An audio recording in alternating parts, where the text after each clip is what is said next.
Parce que déjà, je vais vous dire qu'en 94, j'ai de la peine à imaginer les CD. En 94. Les CD en Les 94? CD. Il a parlé de CD. Oui. Il a Mais en parlé de CD. 94, c'est un CD. Il a parlé de CD. Oui. Je vous dis que j'ai de la peine à imaginer les CD en 94. Non, mais en Je dis 94, ce que c'était je sais. Et là, c'est aux Je États-Unis. dis ce que je sais. Oui, mais on va regarder peut-être, mais... Même quand, écoutez, je vais vous dire quelque chose. Même quand nous avons commencé la radio, même quand nous avons commencé la radio, parce que moi j'ai commencé la radio aux environs de 2001-2002. Dans la plupart des radios, je n'étais pas encore vraiment, voilà, le CD n'était pas encore, c'était encore quelque chose de luxueux. Aux États-Unis? Moi je parle de Cameroun, c'était encore un luxe au Cameroun. Le CD, pour beaucoup de... Bon, voilà. On a dans certaines radios à l'époque avec des cassettes. Pas que peut-être.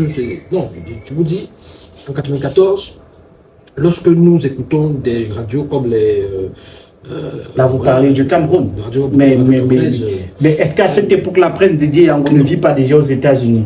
Écoutez. Parce qu'aux États-Unis, ils ont quand même 3 longueurs d'avance sur nous en termes de développement. Je ne pense pas qu'il vit déjà aux États-Unis. Il y est déjà aux États-Unis parce qu'il dit qu'il allait rendre visite aux gars qui étaient sur place. Tout le monde va aux États-Unis lors des compétitions, lors des événements et tout le reste. C'est pas toujours dit que quand vous allez rendre visite aux gens. Donc vous pensez que c'est peut-être pas faux parce qu'on parle de CD? Je m'interroge. Je ne suis pas en train d'affirmer. Il faut faire la distinction entre les interrogations et les affirmations. Non, moi aussi, c'est juste de comprendre. Est-ce que, en 94, pour vous qui nous regardez, en 94, est-ce que les CD existaient déjà au Cameroun? Aux États-Unis, oui. Aux États-Unis, ce n'est pas aux États-Unis qu'il allait offrir. Son marché, ce n'est pas les États-Unis, à ce moment-là. Son marché, ce n'est pas les États-Unis. Parce que mais peut-être qu'il faisait produire sa musique aux États-Unis aussi. On fait produire, non, il faut vérifier. Comme les artistes camerounais qui produisaient à l'époque leur musique du côté de la France et après les transporter ici. Non, en voulant faire trop de... en voulant aller un peu trop loin, on va peut-être se perdre. On essaie juste de comprendre. Non, il faut essayer déjà, il faut savoir si c'était produit aux États-Unis. Donc si on parle de... Je ne pense pas. Maintenant, alors, deuxième chose, moi je dis... les CD à l'époque, c'était pas évident. Parce que nous regardions les émissions de télé, de radio, tout ça. On suivait les émissions de radio, pardon, et on regardait la télévision. Beaucoup d'artistes qui venaient sur les plateaux, par exemple, Tam Tam Mikel, c'était avec des cassettes. Au Cameroun? Oui, des cassettes. Bon, maintenant, oui, même aux États-Unis, en ce moment, les CD, c'est quelque chose de nouveau encore. C'est les CD. Bon, écoutez, c'est important de se poser la question. Donc, déjà, est-ce qu'en ce moment-là, les CD étaient en vogue? Vous venez d'offrir un CD. Bon, écoutez, c'est peut-être une cassette, il a peut-être voulu dire. Il a parlé du CD. Il a peut-être voulu parler de cassette. Il a parlé de CD à plusieurs reprises. Je ne suis pas contre ça. Je suis en train de vous dire qu'il a voulu peut-être parler de cassette en parlant de CD. Et c'est sorti CD. Pourquoi vous pensez que cassette? Peut-être parce qu'il veut parler de disque. Parce que tout ça, on appelle ça disque. Tout ça, c'est des disques. Que ce soit cassette, que ce soit vinyle, tout ça. Bon, de façon générale, dans le milieu de la musique, dans l'industrie de la musique, on parle d'un disque. Il est sorti un disque. En telle année, il est sorti un disque. La chanson est disque d'or. Même si c'est le vinyle, même si c'est la cassette, si ça atteint un quota de vente, même si c'est digital. Voilà, c'est disque d'or. Donc, il faut se poser la question, c'est important. C'est la deuxième chose. Interrogeons, parce que la vraie question, la véritable question, c'est est-ce que Joseph Antoine Bell, quand il le dit, il n'est pas sincère, il n'est pas honnête, est-ce que lui, il n'aime pas, est-ce que lui, à ce moment-là, il aime vraiment la musique camerounaise qui se fait à ce moment-là? Mais est-ce que ce n'est pas un scandale pour un joueur de l'équipe nationale de le dire? Non. Il n'a pas dit sur un plateau de télévision. Mais il a dit à un artiste camerounais nous sommes là. C'est des choses, c'est pour ça qu'on dit que les choses du vestiaire restent au vestiaire.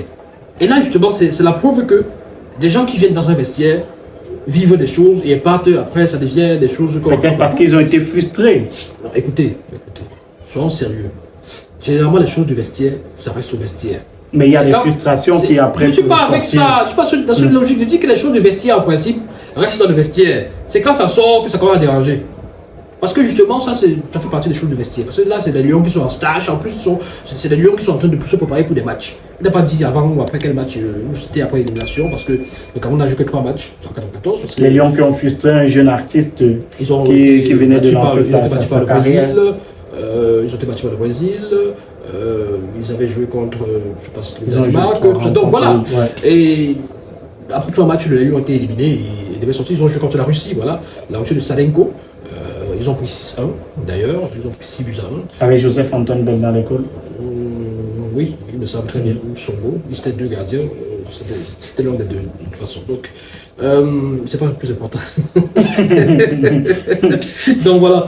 Donc, est-ce que cette affaire qui devait rester dans le vestiaire et qui sort aujourd'hui 30 ans plus tard, c'est pour donner quelle image? C'est pour... Peut-être c'est pour rappeler que Joseph-Antoine Bell n'est pas aussi simple. Parce que il a carrément critiqué Samuel Eto'o toute la soirée le dimanche. Non, mais le même Dédé Yamou ne nous dit pas si lorsque X ou Y ont souvent leurs événements, ils n'appellent pas Fally Poupa, ils ne déplacent pas Fally Poupa, ils payent des millions pour venir chanter et ils les laissent de côté. Donc, c'est vraiment, personne n'est seul, comme vous le dites si bien, mais voilà, c'est pas une explication, c'est pas une excuse. Maintenant, pour revenir sur les goûts, parce qu'il faut, on a beau être Camerounais, on a beau être africain, mais on peut ne pas aimer le manioc. Ok. On peut ne pas aimer le manioc. Donc Joseph-Antoine Bell était libre de ne pas aimer la musique camerounaise. Il est libre. Et de dire au petit frère Joseph-Antoine Bell, je ne prends pas ton cadeau parce que je n'écoute pas la musique camerounaise. Il est libre, il était libre. Ça peut être perçu comme un scandale, si vous voulez. Parce qu'un Africain qui dit que je n'aime pas les produits africains, je n'aime pas la musique, la culture africaine. Un joueur de l'équipe nationale. Oui, mais c'est dans le vestiaire. C'est dans le vestiaire. C'est une affaire de vestiaire. Il n'est pas allé sur un plateau de télévision pour dire, écoutez, moi je n'aime pas la musique camerounaise. C'était une affaire dans le vestiaire, c'était sûrement aux entraînements, ou c'était après l'entraînement, ils étaient sûrement en train de manger, ils ont reçu la visite de l'artiste, et puis il a dit ça comme ça, ça devait rester entre eux, au vestiaire, voilà ce qui est dehors aujourd'hui. Donc voilà, est-ce que ça traduit véritablement son état d'esprit, sa personnalité? Il peut ne pas aimer la musique camerounaise à ce moment-là, c'est-à-dire qu'il peut ne pas être genre... En 94, qu'est-ce qu'il y a comme musique camerounaise? Il y a Didier Yango. Il y a Il y a Petit Pays. Il y a Kotobassi, il y a Petit Pays. Bon, voilà. Dire ça, ça paraît prétentieux. Ça paraît prétentieux. Maintenant, pour des gens qui vivent de l'autre côté depuis longtemps, il est parti du Cameroun dans les années 80. Il a joué en Côte d'Ivoire. Il a joué en Égypte. Et il a donc joué le reste de sa carrière, c'était en France. Est-ce que une fois arrivé en France, il était influencé par la musique? A-t-il oublié sa culture? Est-ce qu'il a oublié sa culture? Parce qu'il a rencontré la culture française et même américaine, étrangère, parce que à ces époques-là, les années 80-90, c'est aussi l'âge d'or de la musique américaine, il faut le dire. C'est l'âge d'or des Michael Jackson et autres artistes américains. Et puis l'âge d'or également de certaines musiques françaises. Bon, est-ce que dans cette logique-là, Bell se sentait beaucoup plus proche de la culture, de la musique française, américaine et consorts? Là, il faut se poser la question et peut-être lui dire que c'était une petite erreur. D'avoir refusé le CD d'un petit frère. Non. Moi, mon problème, c'est pas... Même le CD n'est pas obligé de prendre le CD. Oui. C'est-à-dire que... Il a cette liberté. Il a cette liberté. Il n'est pas obligé. C'est-à-dire que... Non, je vais faire le procès de quelqu'un parce qu'il a dit que je ne mange pas ceci, je ne mange pas cela. Non, vous savez, il y a des Africains qui ne mangent pas le couscous, qui mangent pas le cuit. On n'en fait pas un scandale. Il y a des Africains qui ne mangent pas le taroul. Ils disent que je n'aime pas le taroul. Il y a des Camerounais qui n'aiment pas le taroul. Il y a des Camerounais qui disent qu'ils mangent le ndolé, non. Qui me disent que dans le bongo, je n'aime pas trop ça, c'est noir, c'est comme si c'est le charbon. Qui vous disent que la sauce gombo, non, c'est gluant, on dirait de la morve. Qui disent non, je n'aime pas le plantain, on appelle ça le congé. Il y a trop d'huile, c'est trop gras. Et comme ça, il y en a, ils le disent. Il y a des sportifs qui viennent au Cameroun en vacances, ils vous disent je mange pas, non, je mange pas ça, c'est trop gras, c'est pas bien pour mon alimentation, pas bien pour ma forme physique. Donc voilà, il y a des artistes musiciens qui vous disent je ne mange pas ceci, je ne mange pas cela. Parce que... Mais donc, on n'en fait pas des scandales. Joseph-Antoine Bell avait la liberté de ne pas aimer la musique camerounaise et surtout de ne pas prendre ce cadeau-là. Il a la liberté de ne pas aimer certaines musiques camerounaises. Mais c'est un scandale si effectivement il n'aime pas la musique camerounaise ou n'aime pas la culture camerounaise. Dans la suite de son récit, certainement pour sortir Prince Yango dit, cette expérience met en lumière un comportement regrettable de la part de Joseph-Antoine Bell en tant que figure publique et membre éminent de l'équipe nationale. Son rôle ne se limite pas à ses performances sur le terrain. Il est aussi un représentant de la culture et des valeurs camerounaises. Refuser un geste de camaraderie et de soutien, surtout de la part d'un compatriote, montre un manque de respect, non seulement pour l'individu en question, mais aussi pour la culture et l'identité nationale qu'il est censé représenter. Le respect et l'encouragement mutuel sont des piliers essentiels de toute communauté et plus encore au sein d'une équipe nationale qui porte les espoirs et les rêves de tout un pays. L'attitude de Bell contraste fortement avec celle de Roger Mila qui a démontré par son intervention les valeurs de respect, de gentillesse et de solidarité. Il termine en disant « À un certain âge, nous devons au moins nous respecter lorsque jusqu'à sa vieillesse, on est habité de la haine, de la méchanceté, du complexe et de la jalousie, on est tout simplement un sorcier. » Ceci certainement en réaction à la sortie de Joseph-Antoine Bell dimanche dernier. Et l'on se souvient lors des élections de la Fédération camerounaise de football, Samuel Eto'o qui avait dit au juge M. Chilik que quand un grand-père se comporte mal, c'est un sorcier. J'ai paraphrasé. Mon papa m'avait toujours dit que quand un papa se comporte mal, c'est un sorcier. J'ai paraphrasé. Oui, apparemment le papa de Didier Yago lui disait la même chose, parce que ils ont utilisé les mêmes termes, les mêmes conclusions. Non, il faut plutôt regretter cette sortie de Didier Yago, parce que elle est inopportune. Surtout quand vous lisez et j'écoute sa chute, c'est une chute inopportune. Si sa sortie se contentait, se résumait à dire... Mais l'opportunité, c'était l'invitation de Joseph-Antoine Bell où il a tiré pendant toute une émission sur Samuel Eto'o. Il n'a pas tiré sur Dédié Yago. Il faut faire attention. Dédié Yago est-il l'avocat de Samuel Eto'o fils? Parce que c'est ça le problème de ce pays. C'est-à-dire qu'il y a une confusion de rôle, une confusion de genre, où des gens se retrouvent, se découvrent des armes de justicier. Mais en tant que Camerounais, il a le droit et le devoir, même comme il a dit dans sa sortie, de défendre le président de sa fédération de football. En tant que Camerounais, on n'est pas là pour choisir entre des Camerounais. On est là. Écoutez. Il a choisi le drapeau entre Joseph-Antoine Bell et la... Il y a tellement de choses à dire. En tant que Camerounais, on n'est pas là pour choisir entre deux Camerounais, lequel est le meilleur Camerounais ou le plus beau Camerounais. Qui est le plus beau entre les deux? J'espère que l'autre aura le même charisme à l'âge de l'autre. Voilà. Alors, il faut dire quelque chose. Il apprécie Mila. Oh Mila, vraiment, bravo Mila. Ouais. Bravo Mila. Est-ce que vous savez que Mila a soutenu des adversaires de Issa Hayatou lors des élections pour la CAF? Mais est-ce que l'Afrique ne devrait pas être laissons parler les gens. Il a Mila que les gens parlent. A soutenu des adversaires de Issa Hayatou par rapport aux élections de la CAF. Samuel Eto'o a soutenu Ahmad Ahmad contre Issa Hayatou à la présidence de la CAF. Ça, il ne peut pas le dire. Parce que parfois, c'est trop facile de venir se plaindre des gens et dire comment ils sont des sorciers parce qu'ils n'aiment pas les Camerounais. Je vous dis, celui qui veut vérifier va vérifier. Mais c'était pas, pas un soutien pour la qualité du travail que ces personnes-là pouvaient proposer. S'il vous plaît, Issa Hayatou est un Camerounais. Il est toujours Camerounais. Et si Samuel Eto'o juge que Issa Hayatou ne peut pas... Justement, si Bell juge que la musique de Didier Yago ne lui plaît pas, il ne prend pas sa chanson des poules. Le problème. La musique camerounaise ne lui plaît pas. Il s'en fout, mais Issa Hayatou est Camerounais. Issa Hayatou est Camerounais. Il faut dire à Didier Yago, j'espère que la vidéo va lui parvenir. Il faut dire à Didier Yago que notre frère Samuel Eto'o a soutenu la candidature de Ahmad Ahmad. Mais est-ce que Didier Yago parle d'Eto'o dans sa sortie? C'est pas possible ça. Mais vous venez de dire qu'il a réagi par rapport à la sortie d'Eto'o, non? À la sortie de Bell par rapport à Eto'o, non? Mais c'est ça, non? Il se prend pour un justicier. Et là, quand il parle, quand on lit son texte, on comprend que là, d'abord, il n'y a pas besoin de faire des analyses, des hautes études pour comprendre qu'il s'adresse à Bell. Et de deux, il ne faut pas être sorcier pour comprendre que quand il chute là, sa chute là, c'est parce qu'il est en train de s'adresser à Bell pour dire à un certain âge, quand vous... On doit soutenir ses petits frères. Vous êtes un aigri, un sorcier, un jaloux et tout ça. Donc, c'est par rapport à ça. Le timing, la chute et tout le reste, ça démontre qu'il s'adresse à Bell par rapport justement à ses sorties contre, ou alors dans le cadre... Peut-être la preuve que Samuel Eto'o il est soutenu aujourd'hui par... Non, écoutez, soutien, tant mieux, mais écoutez, le vrai soutien, c'est le soutien divin, c'est le soutien de Dieu.